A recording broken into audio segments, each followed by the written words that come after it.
Bismillah walhamdulillah alladzi ja'ala ni'matal imana wassahah wal afiyah min farad. Allahumma salli wa sallim wa barik ala sayyidina Muhammadin wa ala alihi wa sahbihi ajma'in. Amma ba'du.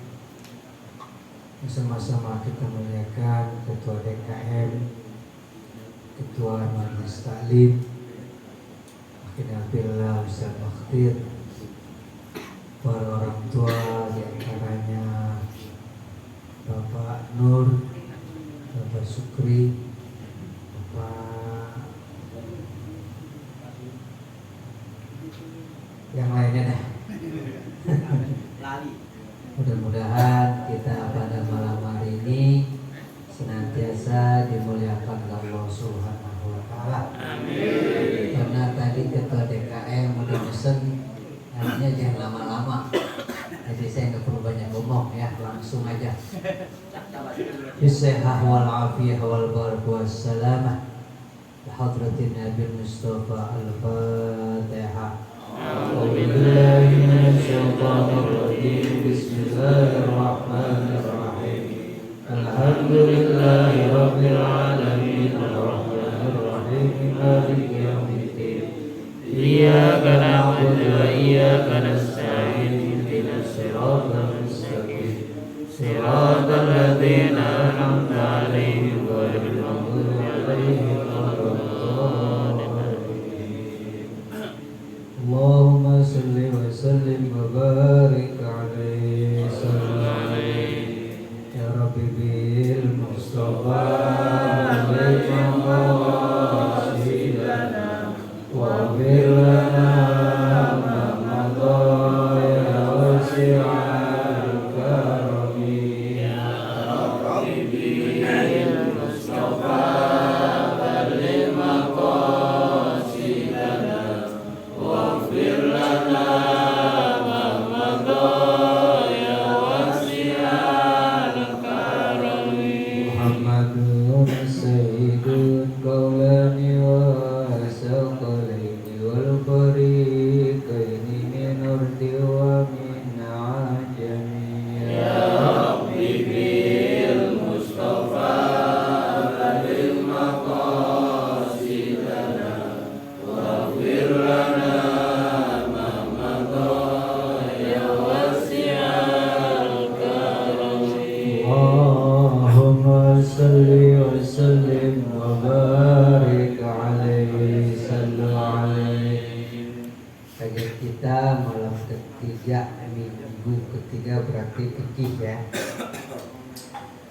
Bismillahirrahmanirrahim. Qala al-muallifu rahimallahu ta'ala wa nafa'ana fi ulumihi.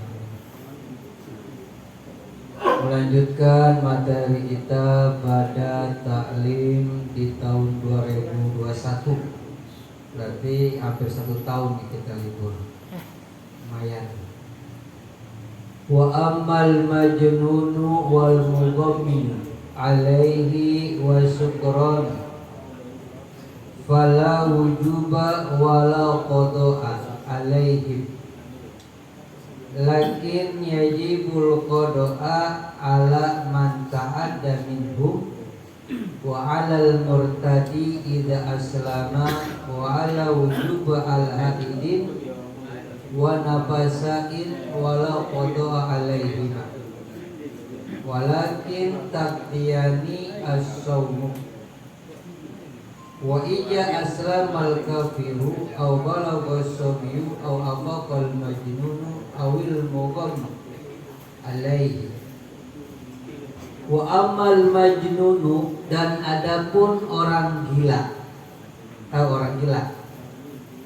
Kalau bahasa gaulnya mah dikasih es dia tiup. Jadi di KTS nih, dia tiup. Kalau dalam bahasa fikihnya dah yazidul akhlaq ilatan. Wal mughammi, dan orang yang memiliki penyakit ayan. Penyakit ayan itu Jadi nggak boleh ada sesuatu yang dia dapat tiba-tiba langsung pingsan. Wasukronu dan pemabuk.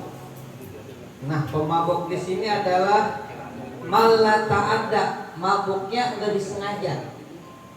Jadi mabuknya karena dikerjain orang. Kalau wujuba maka dia tidak wajib sholat tuh. Jadi di antara orang yang diperbolehkan meninggalkan sholat, yang pertama orang gila sampai dia sadar, yang kedua orang punya penyakit ayan sampai dia sembuh, dan yang ketiga adalah pemabuk yang tidak disengaja. Maksudnya apa? Seumpama Bang Roni datang ke Al-Ikhlas. Nah, rupanya kebetulan ketua DKM hatinya lagi kesel. Dikasih kopi, dicampurin bego, serem amat. Dicampurin sari puspa apa aja. Nah, karena dia pengen ngopi di sini mabuk. Nah, itu mabuk di situ enggak disengaja, tapi karena dikerjain. Sumpama dia mabuknya jam 2:30, sembuh maghrib, ya berarti asar kerja itu kan. Nah, dia tuh nggak kodok, nggak boleh, nggak usah bayar kodok. Sholat tidak tinggalkan, dia tidak perlu kodok. Nih, falau wujuba, maka dia tidak wajib sholat. Kenapa? Orang mabuk mau nggak boleh sholat. Dalam Al-Qurannya, wala taqroba haji sholat wa antum suka. Jangan kamu dekati sholat walhal kamu itu lagi mabuk. Nah, diantaranya mabuk karena dikerjain orang. Walau kodoa, dan dia juga tidak membayar kodok. Jadi sholat yang ditinggalkan oleh orang gila, oleh penyakit ayan, orang mabuk. Nah, ketika dia sadar, dia tidak perlu membayar kodok tentang apa yang ditinggalkan. Lakin tetapi yajibul kodoa, wajib orang tersebut mengkodok alaman ta'ada apabila dia meninggalkan itu disengaja. Maksudnya begini, ketika ada debt kolektor tuh, pas jam 11:30, nah sementara uangnya belum ada, tapi harus bayar. Nah, supaya nggak bayar dia belaga gila sampai jam 3 seumpama, sampai masuk asar. Nah, gilanya itu karena disengaja kan? Kenapa? Karena ada debt kolektor nagih. Nah, supaya nggak ditagih dia belaga gila. Nah, maka orang tersebut wajib mengkodok sholat. Tuh, itu maksudnya. Wa alal murtadi ida aslama, dan atas orang yang murtad ida aslama apabila dia masuk Islam. Jadi seumpama 1 tahun, nih 1 tahun dia meninggalkan sholat karena dia murtad. Taruhlah tahun 2022 dia masuk Islam lagi. Nah, maka yang 1 tahun itu suka enggak suka, berat enggak berat, hukumnya wajib mengkodok sholat. Walau wujuba, dan tidak wajib al-haidin atas orang yang haid, wa nafasain dan orang yang nifas, wala qodoa alaihimat, dan dia juga tidak perlu membayar kodok tentang sholat yang ditinggalkan. Ya, kalau istri kita yang haid habis melahirkan, ketika dia banyak sholat yang ditinggalkan, dia tidak perlu membayar kodok. Walakin tetapi dia nih keduanya, maksudnya orang yang haid dan orang yang nifas itu membayar qada as-shaumu, puasa. Itu beda. Kalau puasa ditinggalkan maka dia harus membayar qada. Tapi kalau sholat yang ditinggalkan karena haid atau melahirkan, maka dia harus membayar, maka dia tidak perlu membayar qada kalau sholat. Tapi kalau puasa beberapa hari yang ditinggalkan, maka dia harus membayar qada. Nah, caranya gimana nih? Kudu kita perhatikan nih sebagai suami, karena memang istri itu adalah tanggung jawab kita dari ujung rambut sampai ujung kakinya. Ketika kita berkata kubiltu nikahaha, aku terima nikahnya si wadon ini, maka saat itu juga tanggung jawab 1.000.000% ada di kita. Termasuk tentang masalah sholat yang dia tinggalkan dan puasa yang dia tinggalkan. Nah, biasanya kan kalau wanita itu ogah membayar, udah bang, bayar aja fidyah, ya kan? Karena kebetulan suaminya punya uang dan istrinya malas untuk berpuasa, maka dibayarkan fidyah. Nih, kalau dia meninggalkan puasa karena haid, sekiranya seorang suami membayarkan fidyah, maka dia tetap harus puasa. Maka fidyah di situ tidak berlaku untuk mengganti puasanya. Maka seorang suami harus berpuasa untuk istrinya. Tapi kalau dia karena menyusui, nih, wanita tersebut meninggalkan puasa karena menyusui. Nah, kalau dia ada rasa khawatir kepada anak tersebut, rasa khawatir, tuh, maka selain dia membayar fidyah, dia harus juga membayar puasa. Beda dengan anak tersebut menyusui, tapi dia tidak ada rasa khawatir ke anak, tapi rasa khawatirnya ke badan. Maksudnya badannya supaya tidak rusak, atau pokoknya kalau wanita sekarang kan menjaga kondisi tubuh itu lebih memungkinkan tuh. Nah, maka itu keduanya. Beda dengan tadi. Apabila dia sudah membayar fidyahnya seumpama 3 hari, maka dia tidak berpuasa. Tapi kalau yang meninggalkan puasa karena menyusui dan dia khawatir kepada dirinya, selain dia membayar fidyah, maka dia juga harus puasa berapa hari yang ditinggalkan. Bagaimana kalau suaminya yang nyusu? Ini ribet. Ya, kalau suaminya yang nyusu, nah itu puasanya selama 2 bulan berturut-turut. Nyusu yang keluar airnya tak? Ya biasanya kalau udah nyusu lanjut ke sana. Tapi kalau sekedar nyusu doang, tidak ada rasa sir dan tidak bisa membatalkan puasa, nah itu nggak perlu bayar karena dia masih tetap berpuasa. Tapi kalau nyusunya beda sambil nyolek yang lain, ini yang ribet. Apalagi dilakukan dengan sengaja.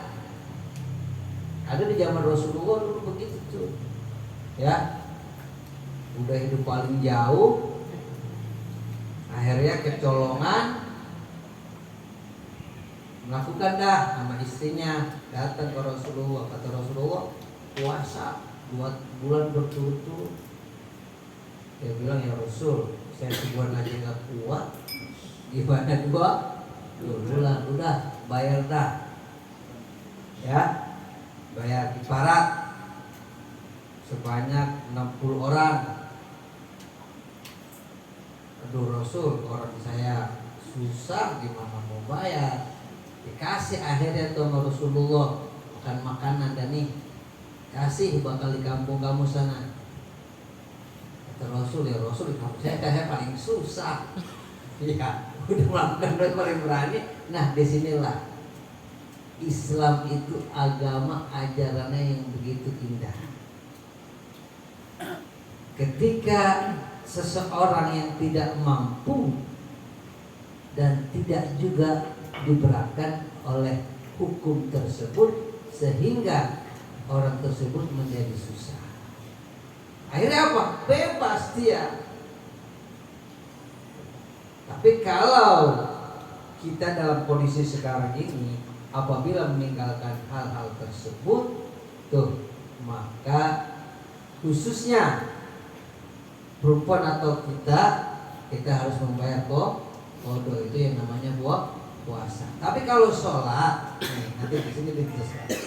Ya, kalau sholat yang tadi karena gila atau karena penyakit ayan atau kita mabuk dikerjakan oleh orang lain, maka itu kita tidak perlu membayar kodok dan kita tidak diwajibkan untuk melaksanakan sholat. Nah, beda dengan orang yang murtad tadi. Kalau orang yang murtad tadi, contoh 2021 dia murtad. Nah, 2002 awal dia masuk Islam. Maka selama sholat yang ditinggalkan 1 tahun itu wajib hukumnya dikerjakan. Di sini jelaskan wa alal murtadi idza aslama, dan bagi orang yang murtad apabila dia masuk Islam kembali. Nah, terus bagaimana kalau memang orang kafir, orang yang tadinya tidak beriman, terus dia masuk Islam? Nah, dia terhitung ketika dia mengucapkan asyhadu alla ilaha illallah wa asyhadu anna muhammadar rasulullah, maka saat itu juga dia seperti bayi yang baru lahir. Wa ija aslamal kafiru, dan apabila Islam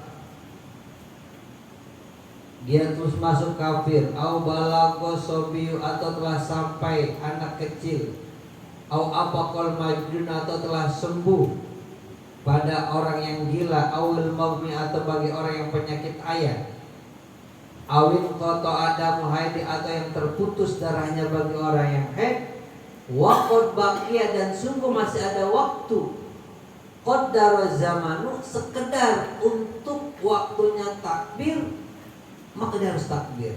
Maksudnya apa? Jadi begini,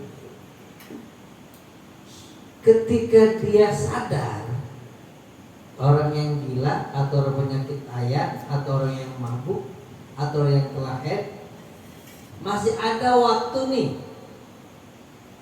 sumpama 2 menit lagi masuk ke waktu asar, dan dia sadar di penghujung waktu, maka di sini dijelaskan waqad baqiya, dan sungguh apabila masih tersisa minal waqti, daripada waktu sholat, qaddar, dengan sekedar ukuran zaman takbiratul ihram, minimal dia untuk mencegah daripada supaya dia tidak mengkodok, cukup dia niatkan sholat dengan takbir Allahu Akbar walaupun tidak sempurna.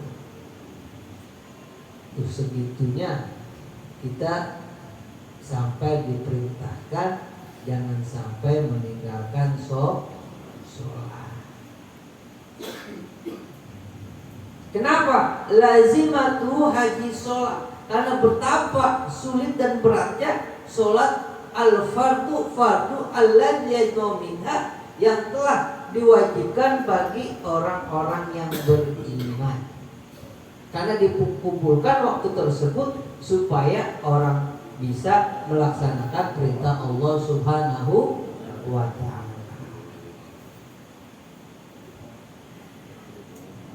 Wa yu'maru, ini udah beda lagi nih.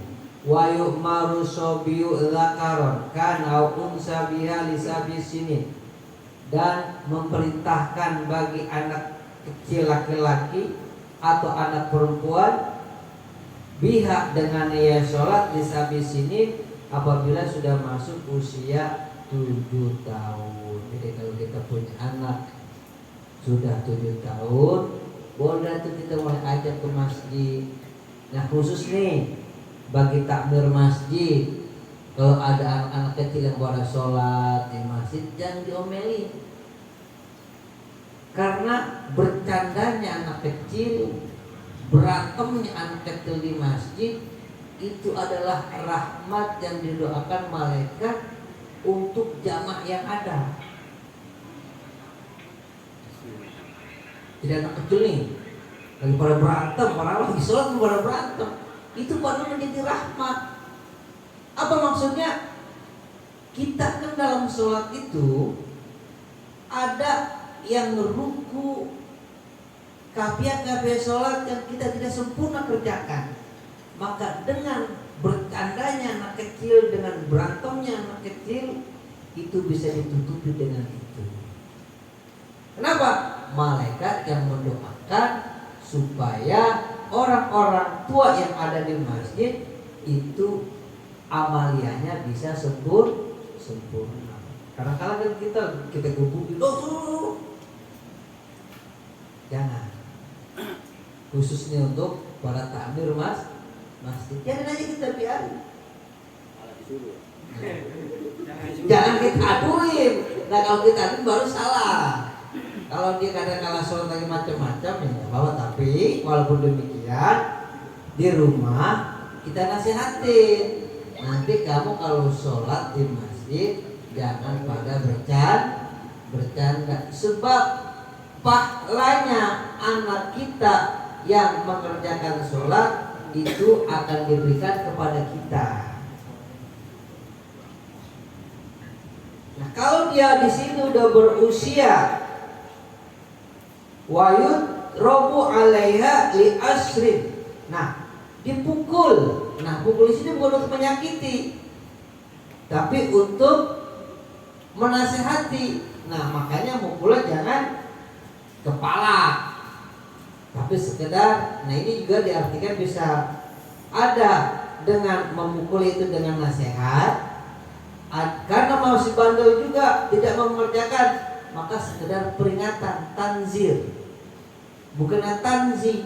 Kalau tanzi itu menyakiti, tapi kalau tanzir supaya anak kita mau mengerjakan sholat.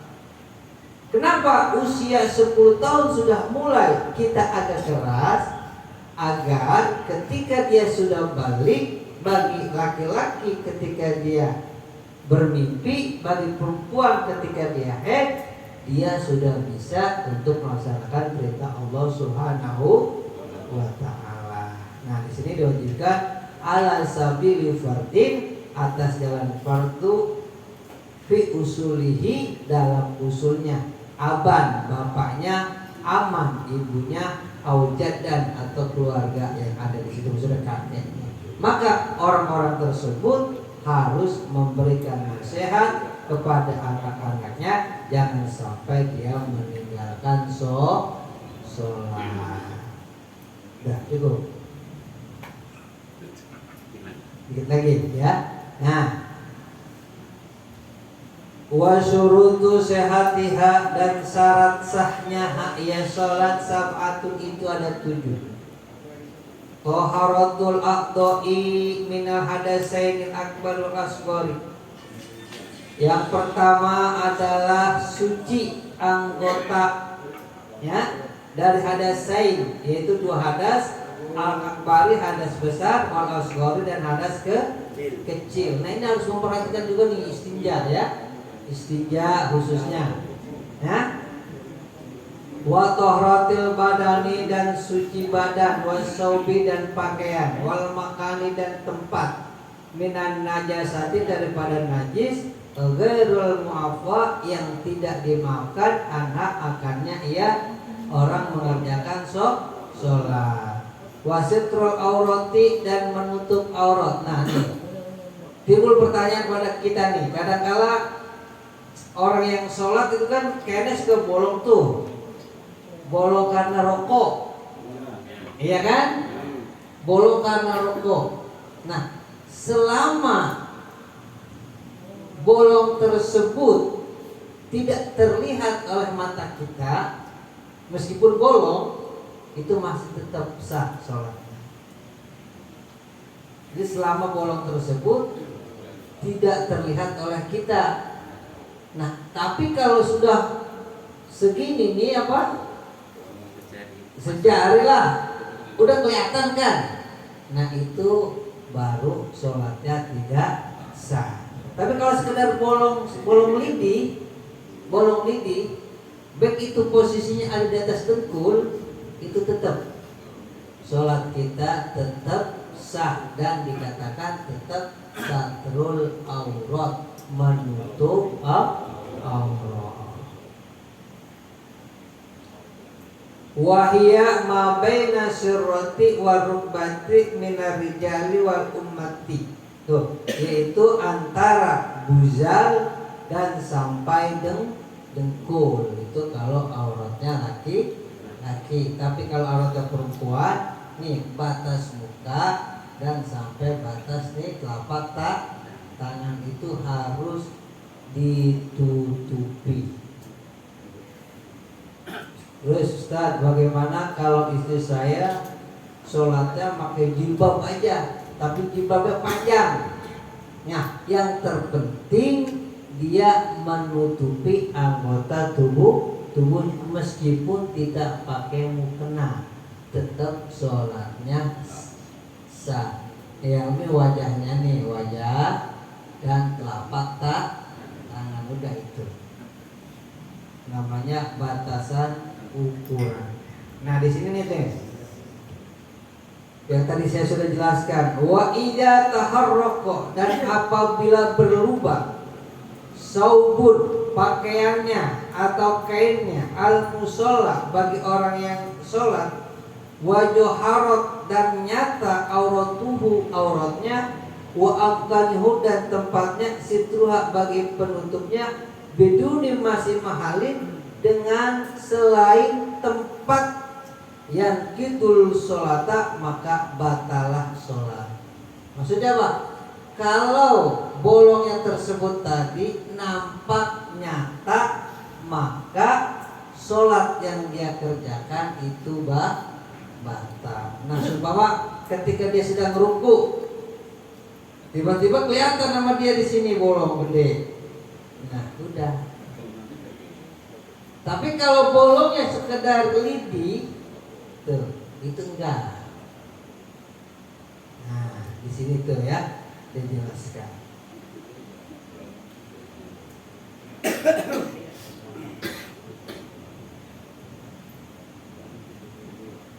Fa'idha sajadah, maka apabila sujud, taroka sitri, dia meninggalkan tadi menutup auratnya, diujubi sujudin, karena wajibnya sujud, ala a'dha'i sab'ati, atas 7 anggota tempat dia sujud, wali kauni, karena haijin iki soro ajizan anis sitri, wahwa la yajibu illa indal kudrati, maka orang tersebut tidak perlu mengulang lagi sholatnya. Jadi kalau apabila bolong sedikit, dia tetap aja untuk melanjutkan sholatnya. Nah, mungkin itu saja. Sebelum kita tutup, mungkin ada pertanyaan tentang masalah sholat. Ya, terima kasih. Masalah kita kan sering lihat orang di depan kita itu sholat pakai celana jeans, pakai kaos agak atas ini ya. Dikala dia itu sujud, kadang-kadang terbuka, tapi dia kelihatan kita melihat. Sementara dia yang sholat nggak nyadar itu kalau kelihatan itu tetap sahkah, atau kita yang lihat wajib bilanginkah, atau gimana kan? Kalau kita lihat secara langsung, nah maka selesai dia sholat, kita kasih informasi, Mas, tadi waktu kamu ruku atau sujud, sebagian pakaian kamu ngangkat. Nah, sementara anggota yang terbuka itu adalah bagian yang harus ditutupi, maka sholatnya tidak sah. Mas harus ulang lagi. Nah kalau kita diam aja, ya kita yang salah, karena dia nggak tahu. Tapi yang jelas nih, yang jelas orang yang sholat juga sadar diri. Ya kan, kalau memang itu naik berarti kan pakaian di sini, ya kan? Kalau memang dalam kondisi darurat, nggak apa. Tapi kalau memang kondisi ya di masjid kan difasilitasi, ada kain, ya kan? Ya ada sarung lah. Sumpama pakaian yang tidak menutupi, maka dia sampai sini di atas pusar.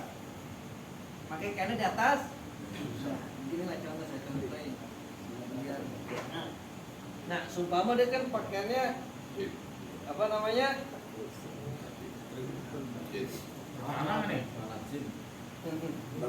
Nah, udah berarti dia di sini.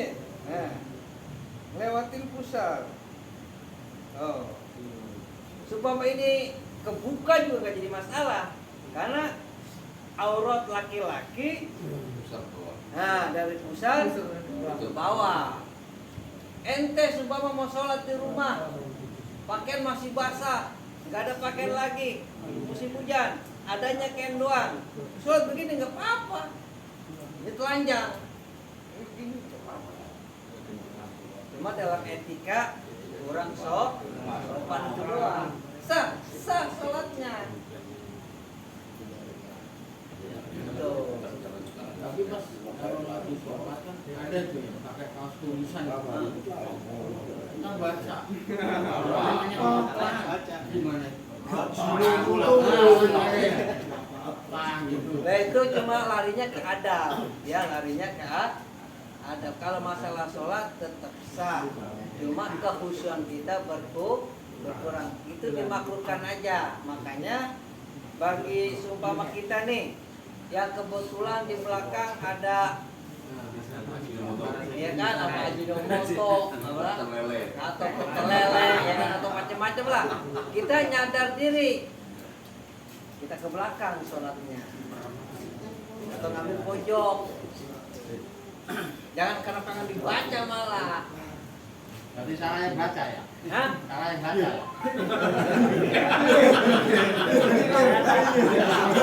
Sama kalau orang sholat kalau pakai kain ya, kain bagusnya ya. Kan kadang-kadang pakai kainnya seumpama BHS ya kan, pengen dilihat ya kan, taruh di tengah. Tinggal Mas Lukman BHS. Sholat sah, cuma kehusuannya berkurang. Minimal kalau masalah ukuran khusyuk, kalau kita mah ketika kita takbir aja kita khusyuk udah aman.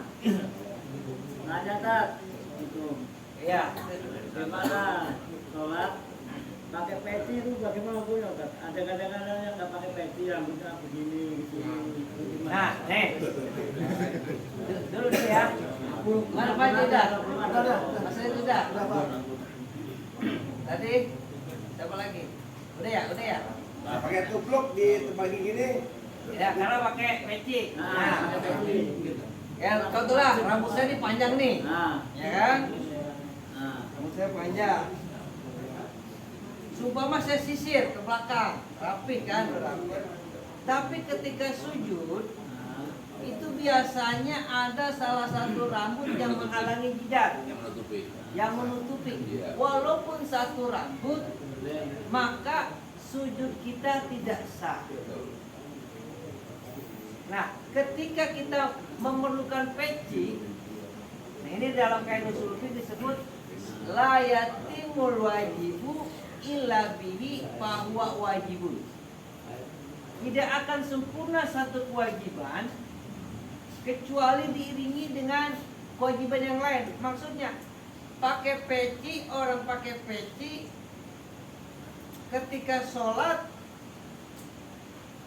boleh nggak boleh, maksudnya dia pakai ya boleh, nggak pakai boleh. Tapi karena untuk menyempurnakan dalam sholat, dalam hal ini sujud, maka memakai peci hukumnya jadi wajib. jadi sudah wajib pakai peci. Gitu. Jadi nggak dosa. Supaya nggak pakai, gitu. Nah, supaya dia begini terus. Nah, ngerinya haroka bisolati salasan wakon batola sholat. Kalau dia bergerak sampai 3 kali, maka batalnya dia begini lagi, entar dia begini lagi.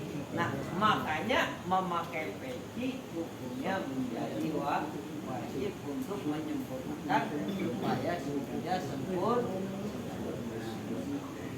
Bedanya la yatimul wajibu illa bihi bahwa wajibun. Ketika kita merasa butuh, maka sendiri juga memakai peci hukumnya ya, boleh. Oke.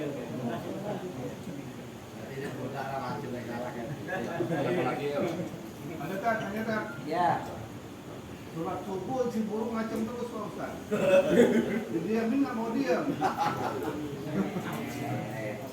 Iya boleh. Itu pertanyaan Pak Ketua kemarin tuh. Gak apa-apa Pak Ustaz ya? Boleh lanjutkan apa nunggu sampai situ ini berhenti dulu. Ya, waktu sholat itu ada 3 ya. Waktu sholat ada waktu afdol. Ada waktu afdol. Afdol itu berarti ketika selesai azan, ya, selesai iqomah, maka kita harus mengerjakan waktu itu. Itu namanya waktu afdol. Ada waktu jawaz. Ada waktu tawassut. Itu waktu pertengahan. Nah, ini biasanya pertengahan ini, makanya seumpama sholat subuh nih.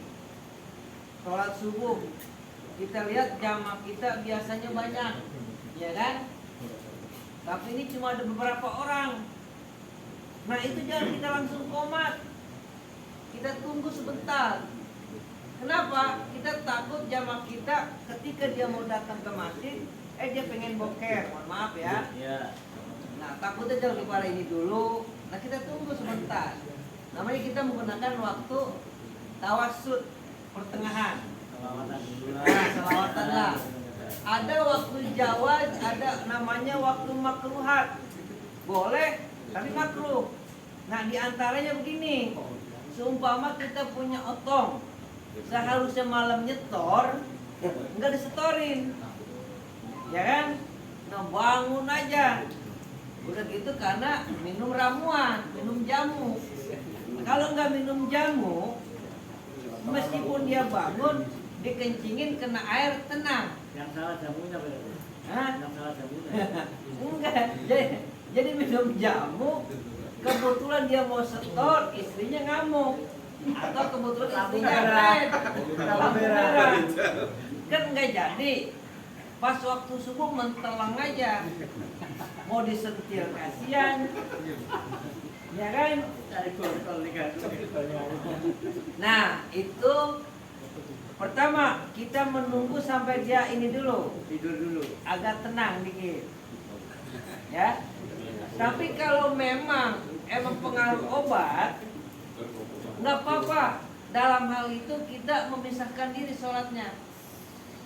Umpama yang harusnya tadi berjamaah, kita tidak berjamaah. Kenapa? Sebab kalau seandainya kita paksakan sholat di situ, jamaah bisa ribut. Tahiyatulnya ada 2 ini. Ya kan? Nah, untuk menghindari itu, maka kita mingser aja. Nggak apa-apa. Kenapa? Yang penting kita tidak meninggalkan sholat. Apa tujuannya? Sebab kalau kita sholat dulu memaksakan di situ, ya kan jamaah kita mah sholat macam-macam. Walaupun ya Allahu Akbar, makanya mana tahu. Jadi buset. Itu bagus. Mana gede banget ya beduk. Nah, takutnya timbul permasalahan seperti itu. Maka orang tersebut harus mingser, ya udah sholat di tempat lain. Tapi kalau memang masih bisa, nah caranya gampang sebenarnya. Kalau kita lagi bangun itu kita kencingin juga, kita kencingin, ya. Kita siram agak banyak. Kalau perlu cari air dingin. Mandiin burungnya. Hah? Mandiin ya. Kalau perlu apa namanya? Yoga itu biasanya sering mandiin. Lagi dah, satu kali lagi. Ya nggak apa-apa. Kita akan sholat di Moge. Hah? Sholat makan sholat subuh. Ya. Habis baca kunut, itu baiknya gimana dok? Apa langsung dijawab boleh apa enggak? Ya, itu sebenarnya ya nggak wajib, nggak sunnah. Ketika kita mengucapkan bukan nih, sama seperti kita Assalamualaikum warahmatullah, Assalamualaikum warahmatullah. Nah, itu sebenarnya nggak wajib, nggak sunnah. Tapi ada sebagian ulama yang memperbolehkan itu. Untuk kenapa? Yang pertama, nurul wajhi tuh, supaya nanti wajahnya bercahaya. Yang kedua,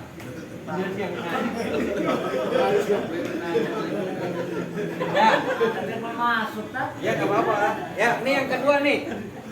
Yang kedua, kenapa ketika kita setelah ini nggak wajib, nggak sunnah juga. Ketika Assalamualaikum warahmatullah, agak tomanina sedikit. Nah, Assalamualaikum warahmatullah. Jangan. Nah, kalau kesana wajib, kalau kesana sunnah. Sumpama dia kesana doang, nggak kesana nggak apa-apa, ya kan? Tapi kalau begitu nih orang lehernya sakit apa? Nah, takutnya kayak gitu, terbagus ya. Nah, pakai tomanina ya. Assalamualaikum warahmatullah. Nah, biarkan dulu sedikit, jangan langsung mau, jangan. Gitu. Nah, baru sana. Nah, usap buka tuh. Ini sebagian ulama itu jelaskan dalam kitab fikih. Ini itu diusap sampai kemarin itu. Tuh. Sampai kaki. Dari muka nih kemarin. Terus ini sebenarnya nggak wajib, nggak sunnah. Cuma ini adalah tanda aja. Apa tujuannya? Agar ketika malaikat sakaratul maut mencabut ruh kita itu pelan-pelan. Kayak diusap kemarin sampai kaki tuh.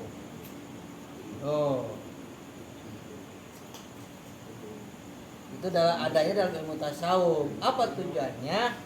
Ketika menjelang sakaratul maut supaya malaikat mencabut ruh kita pelan-pelan.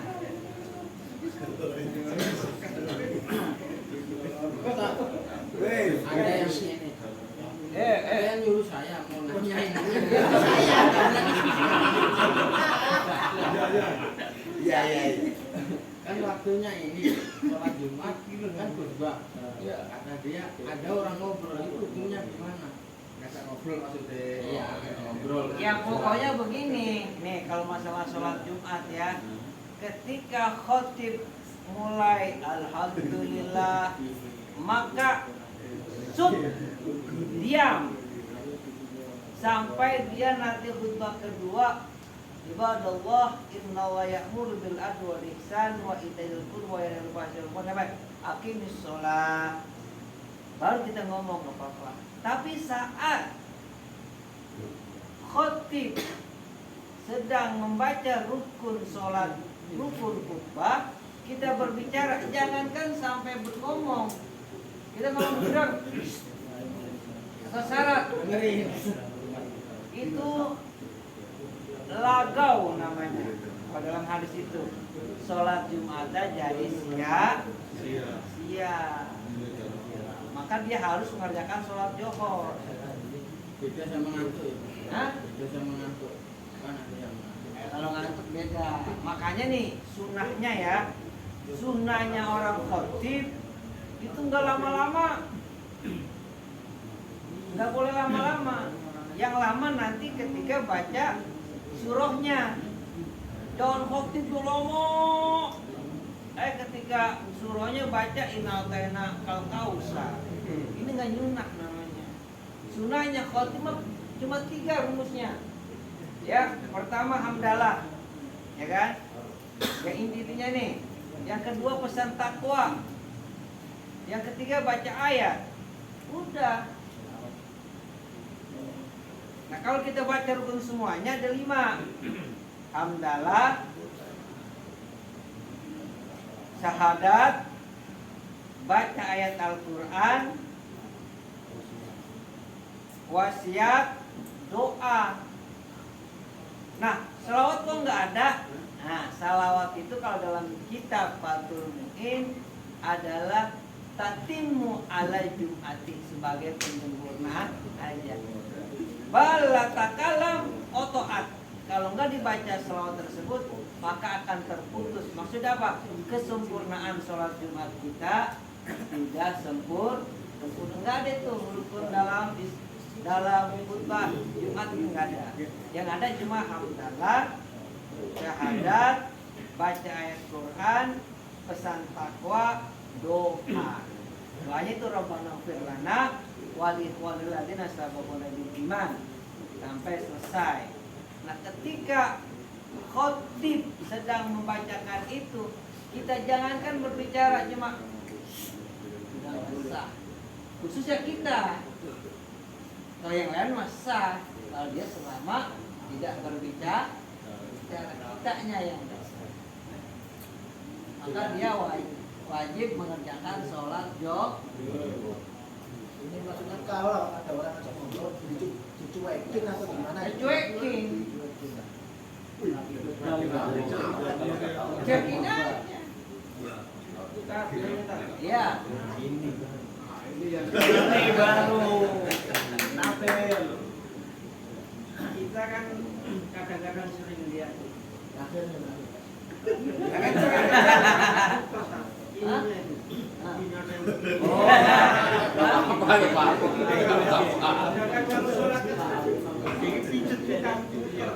Itu pengaruh obat kuat kali.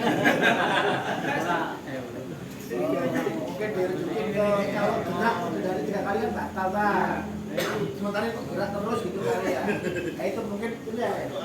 Ya kalau mazhab Imam Syafi'i, nah kalau mazhab Imam Syafi'i ketika asyhadu alla ilaha illallah teng.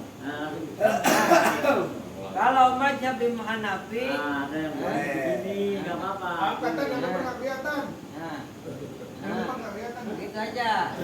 Nah, kalau mazhab Imam Ahmad kayak orang ngodek. Nah, Imam Ahmad itu nggak ada batasan, gerakan 3 kali, 4 kali, 5 kali nggak membatalkan sholat. Kalau Imam Syafi'i ada batasan, batasannya 3 kali bergerak dengan sengaja maka batalnya sholat. Kalau Imam Ahmad nggak ada batasan. Bahkan dia ketika dia ini aja takbir nih, takbirnya Allahu Akbar, udah begini aja. Bismillahirrahmanirrahim. Alhamdulillah. Bahkan gak baca bismillah, langsung alhamdulillah. Enggak begini. Makanya kalau ketika nanti kita khususnya di Mekah, saat muhdir yang mau umroh, Amin. ketika ada orang sholat Allahu Akbar begini, jangan kita salahin. Emang ada mazhabnya, ada dasarnya.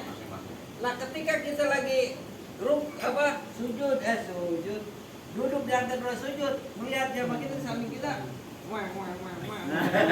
jangan kita tekam. Akhirnya perhatian kita ada yang begini kita kalau kita. Iya ada, mau macam-macam bukan kan? Tidak, emang masing-masing ada dasar.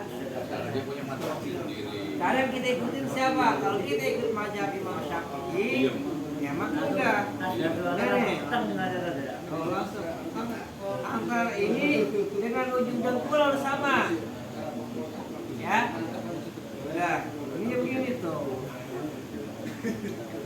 Ya, nah kalau kita ngikutin dia, maka kita yang batal. Dia mah kagak. Kita yang batal. Sebab kita biasanya sholat begini. Ya udah, besok iseng-iseng dengan begini. Kayaknya enak gue. Kasih aja pantat ayam. Boleh gitu Mas? Terakhir. Terakhir ya berhubung ada mie-nya udah nungguin ya mungkin Ini mana Satu lagi. Satu lagi. Itu aja kan kembali ke Jumat tadi. Jumat yang satu kali adzan, dua kali adzan. Apa itu? Aku nggak paham. Ya sebenarnya awal pertama kali itu cuma satu ajan. Awal pertama kali berarti zaman Nabi, Abu Bakar, Umar. Nah ketika zaman Utsman, kenapa harus ada ajan dua kali? Yang pertama, umat Islam sudah mulai banyak. Yang kedua, tempat tinggal mereka sudah jauh-jauh. Maksudnya apa?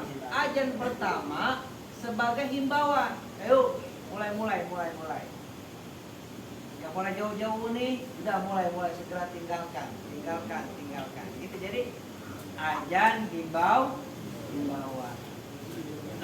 Nah, ketika ajan yang itu namanya baru ajan yang sudah diwartakan tuh.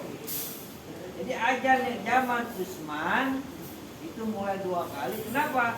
Karena umat Islam sudah banyak. Yang kedua, karena mereka tinggalnya sudah mulai pada jauh. Sementara saat itu Masjid Jaminya baru namanya Madinah.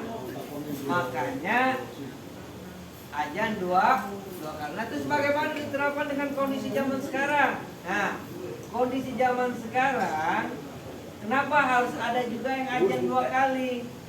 Ya kan banyak kepada bekerja. Ketika ajan pertama Allahu Akbar, malah seharusnya nih mau ajan jam 9 juga nggak apa-apa. Ajan yang pertama nih jam 9 nggak apa-apa. Apa itu menunjukkan bahwa hari ini adalah Jumat. Nah, karena kebiasaan kita khususnya orang Indonesia, ajan yang pertama itu ajan bukan ajan waktu, sebenarnya bukan ajan waktu zuhur. Dia ajan sebelum, taruhlah Jumat jam 12.01, ya kan? Jam 12 kurang 5 menit, dia udah ajan nggak apa-apa. Karena ajan yang pertama bukan untuk panggilan sholat, tapi untuk peringatan bahwa sekarang ini adalah hari Jumat. Nah, ajan yang kedua tuh, itulah ajan menunjukkan waktu sholat memang sudah tiba. Mau dipakai ya nggak apa-apa. Mau dipakai satu ajan doang nggak jadi masalah. Jadi itu mah nggak dikatakan wajib. Cuma ini aja. Udah nggak ada lagi. Pak Roni. masalah semir rambut gimana tuh? Boleh. Berarti nggak Semir apa-apa. rambut warna-warni gimana? Ya. Apakah sah soalnya? Nggak apa-apa buat Pak Roni. Dispensasi. Ya, masalah semir ya, khusus masalah semir. Selama semir tersebut ya tidak menutupi untuk sampainya air ke rambut, ada kan semir yang apa namanya itu kedap air. Nah, yang kedap air itu nggak boleh. Tapi yang tidak kedap air maksudnya apa? Walaupun rambutnya disemir untuk menunjukkan supaya dia awet muda dan terlihat tampan seperti Bang Roni, Tampan. itu nggak apa-apa. Masuk. Selam. Sholatnya. Nah, kalau yang sholat itu ukurannya wudhu. Ketika wudhunya itu khusus untuk rambut sampai ke rambutnya, maka wudhunya sah, berarti insya Allah sholatnya sah. Tapi kalau airnya tidak sampai kepada rambut karena disemir, maka dia wudhunya tidak sah, berarti sholatnya juga tidak sah. Maka pilihlah, karena kan semir macam-macam. Yang warna-warni nggak apa-apa, beli yang mahalan. Yang mahal itu biasanya masuk ke dalam menerima air.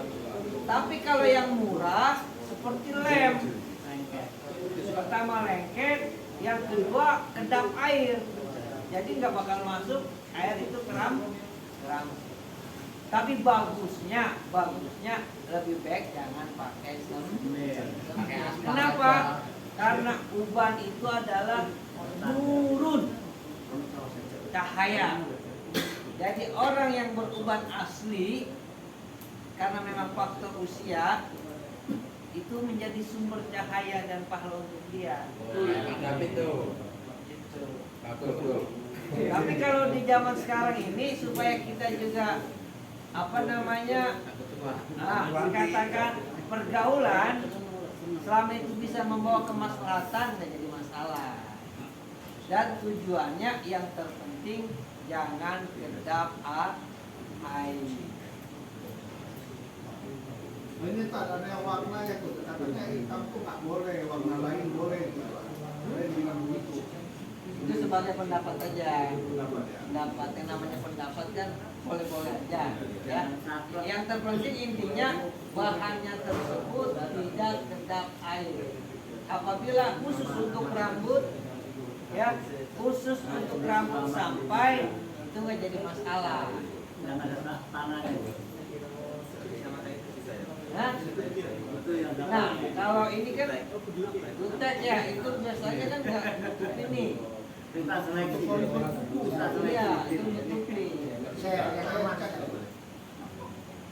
Tapi kalau pacar boleh. Kenapa? Pacar itu meresap.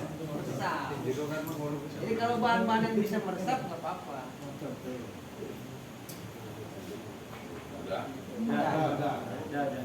Masalah semer, biar di-share mana semer yang halal dari pihak MUI ada. Ya. Silakan cek. Ada yang halal dari MUI, ada yang warna apa aja. Ada nih ada. Ya, share. Nggak tahu di juga. Jadi ada MUI sudah Jadi Bang Roni nggak ada membuatkan. ragu ya. Udah ya? Salah nih Bang Roni. Udah cukup? Ayo. Astaghfirullah Rabbal baraya. Astaghfirullah minal khataya. Astaghfirullah Rabbal baraya.